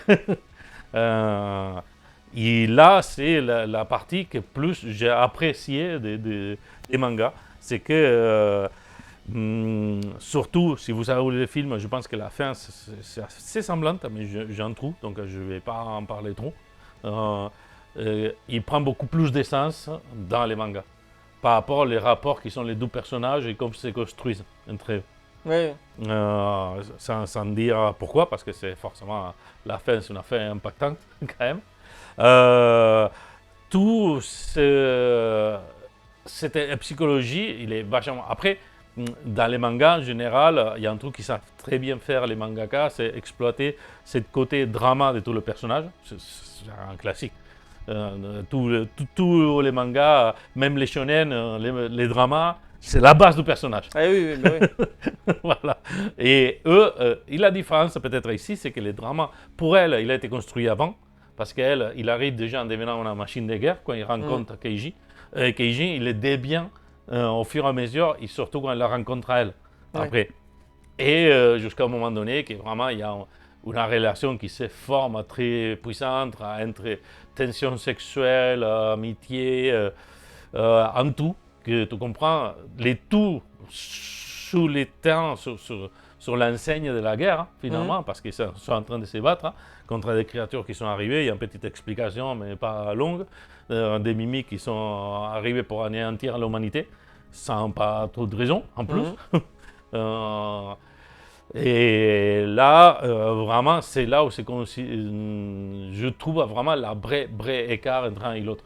La construction, là où les films américains, même si les personnages d'elle, ça reste un personnage badass, etc., c'est toujours à l'ombre du personnage. Bon, après, c'est un film avec Tom Cruise aussi, donc forcément. Oui, mais c'est là où l'écriture. Oui, bien sûr. Là, il y a. Là, c'est une écriture équilibrée.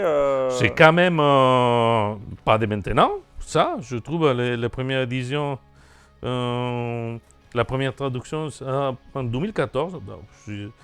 Ah ouais, ok. Je pense que c'était plus long, mais c'est relativement. Il y avait une construction des personnages bien plus intéressante. Ah oui, bien sûr. Et même les rapports qui sont avec les personnages secondaires qui croisent, parce que forcément, ils croisent plein de gens qui les voient mourir 100 et 1 fois, qui se battent, qui essaient de sauver. Et surtout quand il y a les changements radicaux de comprendre que c'est la dernière boucle. Oui. Là, tout change. Et ça donne un prisme très différent, à mon point de vue. Moi, je le sentais vraiment très différent.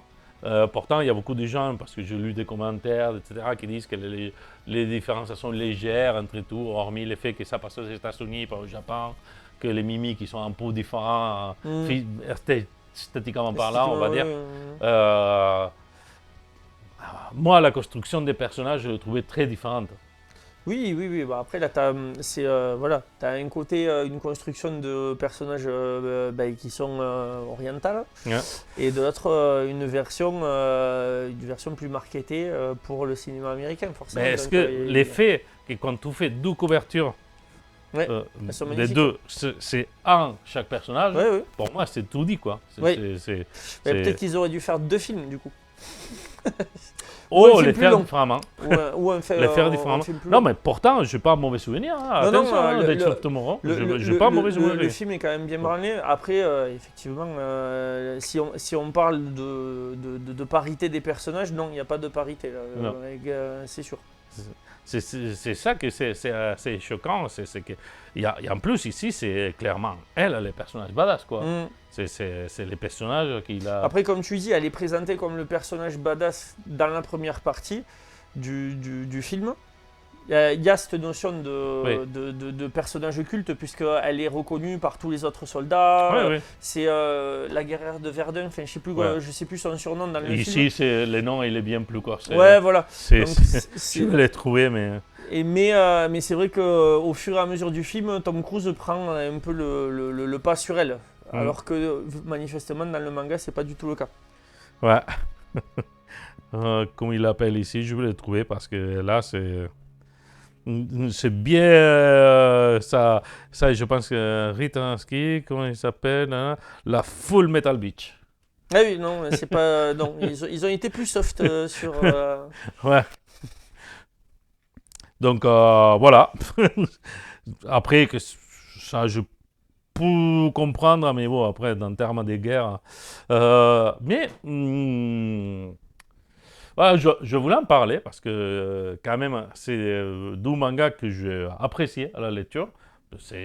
Bon, vous pouvez comprendre, hein, ça c'est... Ouais, ça se lit vite. Je dis un petit après-midi, mais c'est même pas quoi. C'est un petit passage. petite heure pour chacun, si vraiment on prend du temps à se faire plaisir, parce que ces illustrations quand même qui sont Oui, les dessins sont magnifiques. sont très belles, et les combats ils sont très très bien menés. Par ailleurs, c'est un truc que je trouve dommage, même, ok, les armures, ici les deux personnages, ils portent des armures, Oui. d'accord, des armures, ok, qui sont dans la tradition un peu mecha japonaise, mais que c'est quand même des armures de combat très badass, super bien faites, et que au film, bien sûr, parce qu'ils ne savaient pas gâcher le visage de Tom Cruise, ils sont ils se sont juste conformés de mettre une sorte d'exosquelette qui les aide, mais que c'est complètement extérieur. Il me semble que la Rita du film a aussi une armure. Elle a une armure qui lui colle au corps. Elle a peut-être pas le casque, mais c'est Tom Cruise qui a le robot, enfin qui n'a pas l'exosquelette comme tu dis là. Ben, là, c'est complètement des exosquelettes complets, quoi. Des armures en armure. Hein. Moi, je me souviens de quand elle apparaît, la Rita, dans le film. Elle a le truc avec l'épée dans le dos, l'armure et tout, quoi. C'est pas un robot. Elle pilote pas un robot, c'est une armure qu'elle a. D'accord. Là, c'est des armures en armure. Ouais, hein. c'est ça, mais pareil. Ils se foutent dedans. Ok, c'est comme ça. je n'avais pas ce souvenir. Et après, c'est Tom Cruise qui, lui, finit dans une espèce de robot, là. Mais lui, il n'a pas d'armure, Tom Cruise. Ouais, là, ici, tous, ils ont. Hein. Ouais. Tous les guerriers, eux, ils en sont des armures. Qui s'est bien profité. Hein, donc, et, bon, je trouve ça assez sain, cette comparaison. Hein. Moi, à vrai dire, j'aurais souhaité, et peut-être je le ferai dans le prochain épisode, on verra jamais ça, parce que je voulais regarder l'anime et comparer peut-être à Edge Tomorrow pour voir un peu les packages. Je n'ai pas eu le temps, d'accord, je n'ai pas eu le temps. Donc les films, peut-être je les regarderai. Soit je fais une chronique, soit juste on en parlera vite fait, parce que quand même ça vaut la peine. Parce qu'il y a eu quand même 2014, presque 10 ans avant de faire le film d'animation, c'est étrange. Étrange, sachant qu'il avait eu, après étrange, est-ce qu'il y a eu la question des droits, est-ce que quand ils sont signés pour Edge Tomorrow, je ne sais rien, ça c'est complexe. Ça avait eu du succès au Japon, ça? Edge Tomorrow, aucune idée. Peut-être que Lionel Iskil n'a pas eu d'anime parce que... Je pense que si, c'est très connu. Hein. Ouais. Je pense que c'est très connu. D'accord, je te posais la question, je sais pas. Donc, après, pareil, il y a ça, je ne sais pas si ça existe, cette scène, que personnellement, c'est une des scènes qui me touche beaucoup. C'est à un moment donné, eux deux, les deux personnages, ils décident de fuir. Mais vraiment de fuir, hein, littéralement.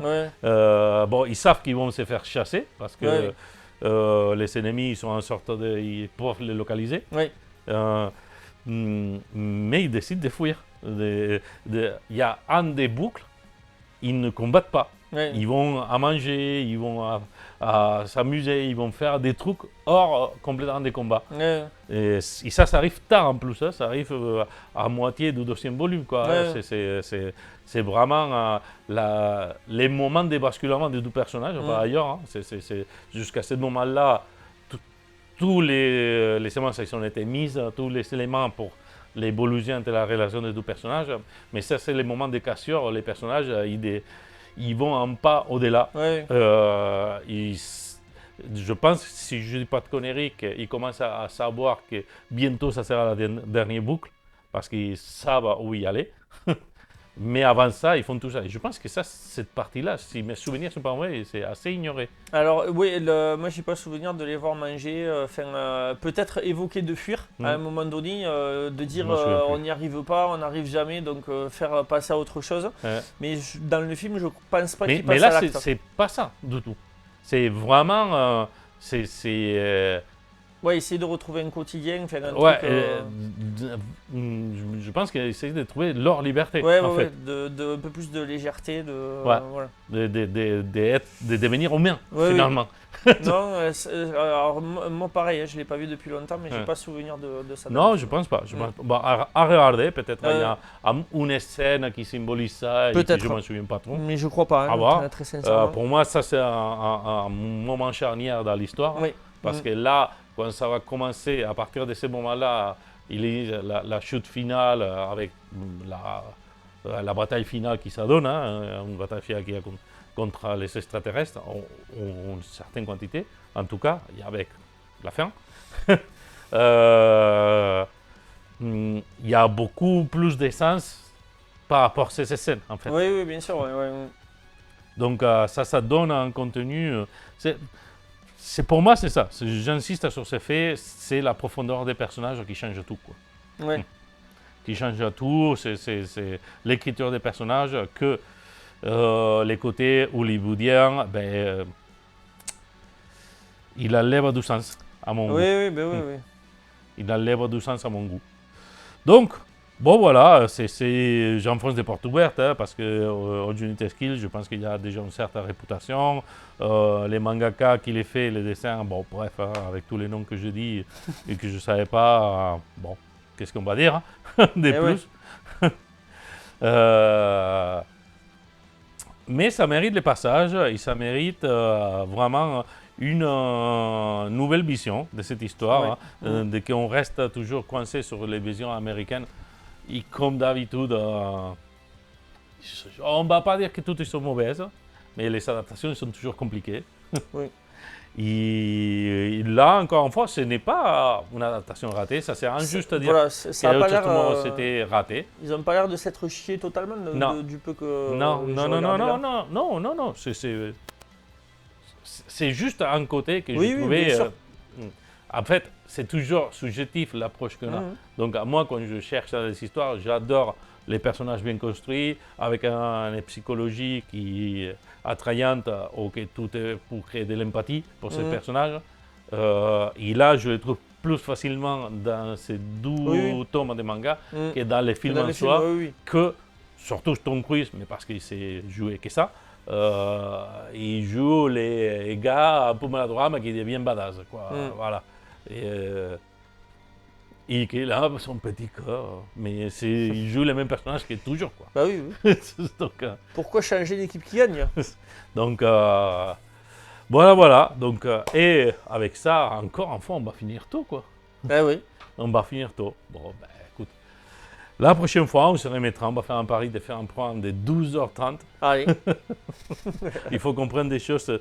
Mais bon, après, je regarde plein de films, plein de choses que ça serait intéressant d'en parler. Mais bon, c'est intéressant de parler quand même de tout ça. Ah oui, non, je parle pour moi des choix, mais j'aime bien changer parce que je pense que finalement, ça que je regarde le plus, c'est des films. Ouais. Et bon, un peu de variété.